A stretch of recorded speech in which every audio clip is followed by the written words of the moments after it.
सबेरे सैया गईले बजरिया हो ससुर जी से चुपे ले आइले उठल लिया हो होते सबेरे सैया गईले बजरिया हो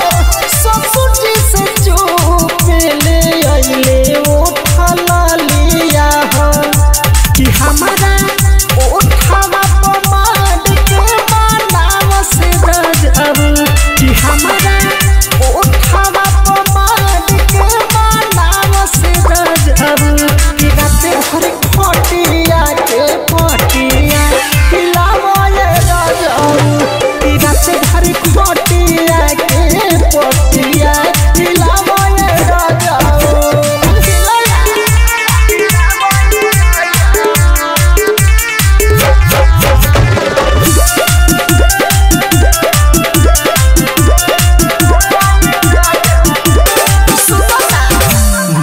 दिली ताना ननदो देखली रोजाना हो